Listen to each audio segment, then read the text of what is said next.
Igor perde a paciência com Flávio Bolsonaro. Isso mesmo que você está escutando. O homem que custou a perder a paciência com o Monark perdeu a paciência com Flávio Bolsonaro depois de apenas uma entrevista. Pelo menos eu acho que é isso, porque é o que está no título, né? Igor perde a paciência com Flávio Bolsonaro. Eu ainda não assisti esse corte, não assisti a entrevista. O Flávio Bolsonaro esteve ontem no Flow. Vou assistir junto com vocês, ver se de fato perdeu a paciência ou isso aqui foi só clickbait e eu caí e, consequentemente, você também vai cair. Senador Flávio Bolsonaro. Tudo bom, cara? Tudo bem, Igor. Obrigado aí pelo convite. Uma grande honra estar aqui mais uma vez contigo. Espero que a nossa audiência goste muito do nosso bate-papo, seja muito esclarecedor. E tu tá... o corpo tá moído, porque tu tá chegando de um treino com Júlio Balestrin apenas. Né? E eu sei como é. A gente fez um bate-papo legal lá e o programa dele não é aqui sentadinho, né, tomando aguinha gelada, com café. Malhando, e eu te confesso que eu tava um pouco enferrujado. Tem um tempinho que eu não pegava, né, um supino e tal. Ele deu Sofreu uma moída um pouco, mas o papo foi bom, acho que o pessoal vai gostar. Mas não vai competir com o Flow, porque foi gravado. Vai só outro dia. E provavelmente lá tem uma dinâmica diferente mesmo. Aqui eu vou ter que pegar no teu pé, né, Flávio? Vou começar então falando, sem pegar... Nada que eu não esteja acostumado. Sem pegar no pé, mas vamos começar falando de uma parada que talvez a notícia mais moderna no que tem a ver contigo, que é o lance de agora tu tá proibido de falar com teu pai 3 meses. Então tu só pode voltar a falar com teu pai após o primeiro turno, não é isso? Bom, Igor, vamos lá. Todo mundo sabe a perseguição que a gente vem sofrendo, né? Não apenas eu, desde que lancei meu nome como pré-candidato, na verdade o meu presidente Bolsonaro me lançou como pré-candidato à presidência da República, mas a minha família, desde alguns anos atrás já, eu acho que desde o começo do primeiro dia de governo... Você tem que falar. Tá certo. O Bolsonaro, o Flávio Bolsonaro...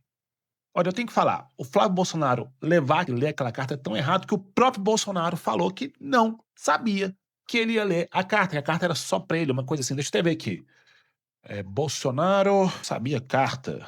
Uma coisa assim, quer ver? Pelo menos eu vi isso. Não, cadê? Não sabia carta, Flávio. Tem uma coisa assim, não tinha? Aqui, ó. A defesa de Jair Bolsonaro informou ao STF que o ex-presidente jamais soube ou autorizou que a carta escrita por ele e entregue a seu filho fosse divulgada nas redes sociais por Flávio Bolsonaro.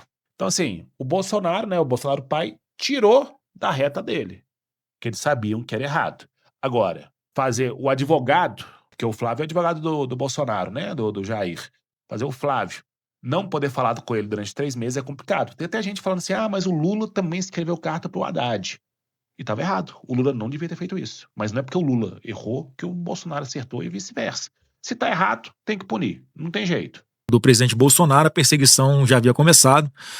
Porque vamos lembrar, Igor, que lá em 2018, Bolsonaro era um deputado do baixo clero, relevante, né, que ninguém levava... Relevante não. Tava toda semana no Super Pop, CQC. Relevante não era não. Com a fé. E em função da internet... A gente tinha uma internet livre de verdade na época, não tinha esse monte de amarras hoje para reduzir alcance, né? Enfim, restringir funcionava diferente, de fato. A divulgação das informações. Ele se elege sem tempo de televisão, sem dinheiro, talvez a campanha mais barata da história do mundo, proporcionalmente ao que um candidato a presidente já utilizou para se eleger. Então, desde lá, se você vai lembrar... Deixa eu ver aqui, eu até fiquei curioso.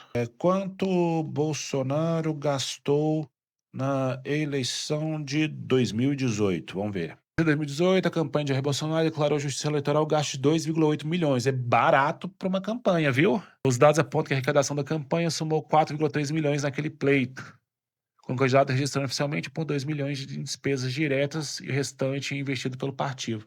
Quer ver? Vamos ver o Haddad aqui. 37 milhões. E a Justiça pega isso, viu? Eu quero dizer o seguinte, que eu realmente acho que foi isso que foi declarado. Porque eu conheço muito político que se ferrou muito, porque mexer com dinheiro e política, você tem que ser, pelo menos isso tem que ser certo. Você pegar ali 29 de abril de 2020, tinha 1 ano e 4 meses de governo Bolsonaro.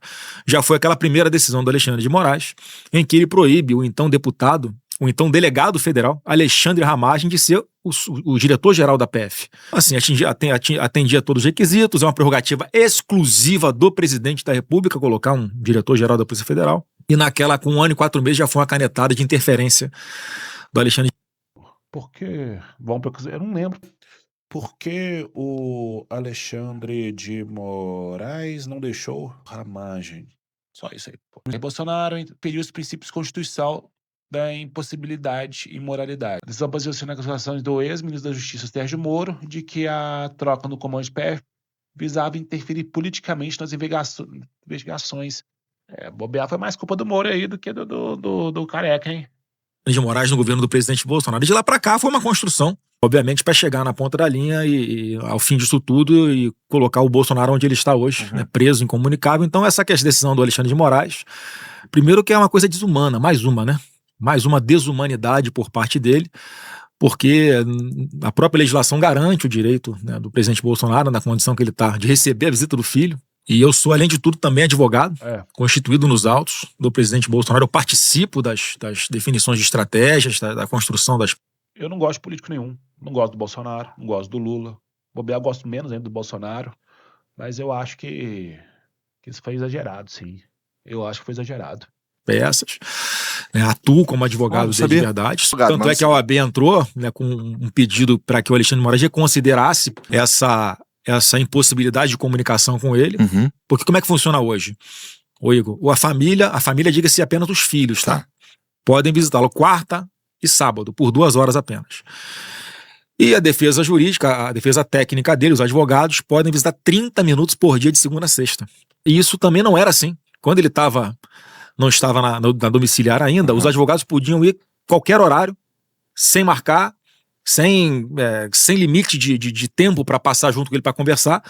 Foi eu me habilitar nos autos para ele no dia seguinte mudar isso tudo e deixar restrito dessa forma para dificultar o contato dele, né, com os advogados. Se eu não me engano, ele estendeu para todo mundo que estava lá no batalhão da PM onde ele estava cumprindo pena. Então agora essa decisão dele de impedir um filho de falar com o pai foi assim de um exagero, de uma desproporcionalidade, né? Se o Oruan quiser visitar o... Assim, eu acho que foi um exagero porque ele é advogado, então justiça e pau que bate em Francisco bate em Chico. Mas se for considerar só a questão do filho, eu acho que não tá errado não. Seu filho fez errado quando fez a visita, pegou informação que não podia divulgar, fez o pai cometer um crime, né? Pelo menos eu entendo que isso é um crime. Então ele não pode conversar mesmo, não. Eu acho que ele deveria poder continuar conversando só pelo ponto de vista de ser o advogado dele. Não acho que ele é um advogado ativo, não acho que ele é uma das mentes que bolam estratégias políticas, né? Acho bem difícil, na verdade, porque o foco dele está em outro. Mesmo se ele fosse um advogado que estivesse atuando só com isso durante muito tempo, acho muito difícil ele conseguir ser um bom estrategista, ao mesmo tempo fazer uma campanha política para pré-presidência, né? Então, assim... ele não vai fazer falta, mas... Bolsonaro, que não fez nada, que é inocente, ele tem essa restrição e não coincidentemente, né, ele proíbe de falar por 90 dias, exatamente o prazo que se encerraria ali logo, imediatamente após o primeiro turno das eleições. Então, assim, uma interferência clássica, descarada. Isso é foda, porque mesmo se a ideia não foi fazer essa interferência, ficou com cara de ser. Isso fortaleceu a campanha do Flávio. Fortaleceu. De tentar dificultar ainda mais o nosso trabalho. Não satisfeito de tentar enterrar o presidente Bolsonaro vivo, essa camisa aqui é um pouco alusão a isso, né? Tentaram nos enterrar, esqueceram que éramos semente. E é isso. Caramba. O presidente Bolsonaro plantou uma semente, uma ideia, um movimento, que não vai ser isso que vai impedir que ele continue avançando, e a gente está aqui para continuar dando mais força, ainda defendendo aquilo que a gente acredita que é o melhor para o nosso país. E aí, Flávio, basicamente o que desencadeia essa decisão do Alexandre de Moraes de te impedir de falar com teu pai assim, mesmo com todo esse cenário que tu descreveu, que já era bastante restritivo, e agora tu só consegue falar com ele daqui a 3 meses. Isso vem porque tu leu uma carta do teu pai na tua rede social, né? Deixa eu voltar no tempo aqui um pouco, e aí porque assim, vamos lá. Quando rolou o julgamento do teu pai lá no STF, que todo mundo viu, ele foi se manifestar nas próprias redes sociais e o Alexandre de Moraes, ou sei lá, o STF falou, cara, não foi? Na verdade, o que ele fez? Ele mostrou a tornozeleira dele que ele estava, no evento que ele estava dentro do Congresso Nacional, com toda a imprensa filmando. Aí veio essa tese louca do Alexandre de Moraes, que ele estava explorando a mídia para, sei lá, fazer alguma coisa contra o andamento normal do processo. Quer dizer, já começou sem pé nem cabeça, né? A restrição dele a usar as mídias sociais. Então, Aí, tá bom, rolou a restrição.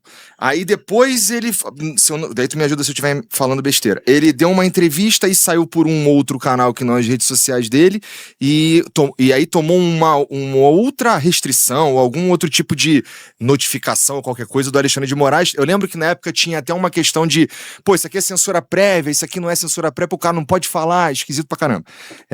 Foi toda uma discussão. Ficou proibido de dar entrevistas, se não me engano. Ficou. E também uma decisão meio enigmática, né? Porque as decisões dele são meio confusas. Ele deixa sempre uma brecha para, se ele quiser, de forma subjetiva, ferrar se quiser ferrar, ou passar a mão na cabeça se quiser passar a mão na cabeça, né? E isso, essa insegurança jurídica é muito ruim. Então ele estava proibido de dar entrevistas, depois ele falou que podia dar entrevistas, mas não podia falar do processo, alguma coisa assim. E aí, no fim das contas, aqui a pergunta é a seguinte, cara. Eu não tenho outro jeito de te perguntar, então desculpa. Por que diabo tu leu essa carta, cara? Porque não ia dar merda. O cara tá de olho em tudo, irmão. Você não lembra? Cara, se você vai... Desculpa. Mas é que assim, importa pouco o que a gente considera que é humano, que é certo e o caralho. Porque assim, a gente não consegue mudar a regra do jogo tirando pedra na parada. A gente precisa entrar na parada e jogar com a regra. Então, desculpa, mas na minha opinião, quando tu lê a carta, tu tá brigando com um cara que tá numa posição que consegue te atrapalhar. Não, de jeito nenhum, Igor. Foi a 5ª carta dele, cara. Então desculpa se eu tô mal informado. Foi a 5ª carta dele. Eu vou te lembrar aqui. A primeira foi lá em... Eu informo que ele tinha... Mas o que tem se é a 5ª carta? Que diferença que faz? Você tá errado, tá errado. Decidido que meu nome seria o pré-candidato à presidência no dia 5 de dezembro do ano passado. Aí fica naquela, mas o Bolsonaro não falou, ninguém sabe se é verdade, desconfiando, né, de que eu teria falando sem autorização dele. Aí no dia 25 de dezembro, ele fez uma carta e eu li, onde ele fala, né, que entregou a coisa mais importante na sua vida, que é o próprio filho, por acreditar, por ter confiança que vai conseguir resgatar o Brasil, tal. Eu li essa carta na frente da imprensa. A coisa mais importante na vida dele é o próprio filho. Os outros deixa pra lá. Imprensa inteira, na frente do hospital. Nesse caso foi suave. Cara, mas assim, foi um alcance muito maior, porque tava a imprensa inteira. Vários canais de comunicação transmitindo ao vivo pelas suas próprias redes sociais. E assim, aí... Dessa vez aí não tem problema. E o que tu acha que aconteceu agora, então? Aí deixa eu te falar, aí essa foi a primeira carta. Aí depois veio uma carta, eu não lembro exatamente a data, mas foi em março ou abril, ele falando da Michelle, para pararem os ataques contra a Michelle, tal. Depois ele fez uma carta falando da eleição em Mato Grosso do Sul.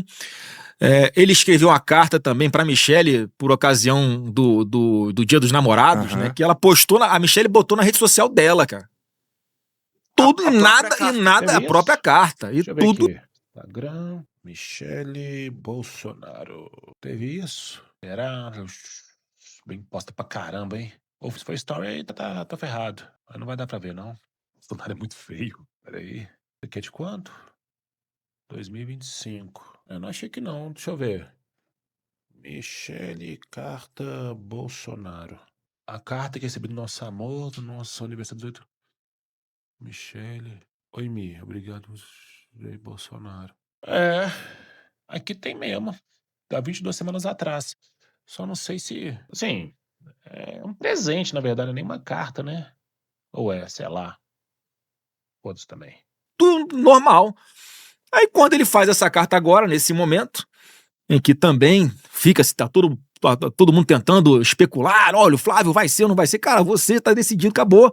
Ele faz uma carta pra falar, olha, ele é meu pré-candidato, ele é meu porta-voz, e eu peço a união de todo mundo, que a hora é de todo mundo vestir a camisa pra dentro e tirar o PT, livre. Mas será que falar que é o porta-voz aí não quebra a questão do silêncio que ele tem que ter, que ele não pode falar? Porque antes não era isso. Agora tu fala assim, ele é meu porta-voz. Tem alguma coisa a ver? Vocês acham? Para o Brasil do PT. Por que ele faz agora? Igor, ele só tava querendo uma desculpa pra acabar de enterrar meu pai vivo. Não, mas não era uma desculpa. Por quê? Porque não usou as outras 4 cartas. Sim, todas eram desculpa. Não tem nenhuma lógica ele querer me dar essa punição de 90 dias sem falar com ele, a não ser a vontade do Alexandre de Moraes de deixar ele incomunicável com o próprio, além do seu próprio filho, com o pré-candidato à presidência da República. E é óbvio que cada passo que eu dou, eu pego a orientação dele. Então, assim, mais uma vez é para atrapalhar. Ele já estava há 90 dias proibido de falar com todo mundo. Para eu levar minhas filhas lá, as netas dele, eu tive que pedir autorização para ele. E a hora que ele escolheu, o dia que ele escolheu. O irmão do meu pai, por exemplo, o Renato Bolsonaro, ele é pré-candidato a deputado federal lá em São Paulo. Ele não pode visitar meu pai. Ele requer lá pro Alexandre de Moraes para ver se pode visitar o próprio irmão. E o cara não julga. Não... Mas não é porque o Bolsonaro tá preso. O Bolsonaro, se querendo ou não, foi condenado. Ele é uma pessoa condenada. Então, essa visitação não tem que ser liberada assim, não. Decide. Então, assim, ele já tá 90 dias sem falar com ninguém, já atrapalha muito a articulação política e agora ele encerra a comunicação para dificultar ainda mais e atropelando o meu direito inegociável de ser o advogado dele, o direito dele inegociável de ter acesso, comunicação com a própria defesa e com o próprio filho. Quer dizer, é uma coisa sem pé nem cabeça, Igor. Então não dá pra botar na minha conta, ele é culpa do Flávio. Você vai lembrar que lá da outra vez, por que ele foi pra domiciliar? Olha como é que funciona a mente desse cara. Eu convoquei uma vigília pra orar pelo meu pai, cara. Foram pastores, as pessoas foram lá cantar louvor. E ele botou na cabeça que era algo que ia servir pro presidente Bolsonaro fugir. Ele botou na cabeça dele, você tem pé em cabeça, bicho. Porque foi o mesmo dia que o Bolsonaro deu uma louca lá na tornozeleira, né? Ele já queria fazer. E assim que ele tá agindo, ele tá tratando o Bolsonaro como um sequestrado em cativeiro. Esse aqui é meu sequestrado, eu faço o que eu quiser com ele. É isso que tá acontecendo, infelizmente. Ó, tu que acabou de assistir esse corte aí, meu irmão, corre lá no site da Insider agora, usa o cupom FLOW e garante a tua Tech T-shirt, tu não vai se arrepender. Não tive perdendo paciência não, hein? Me enganou.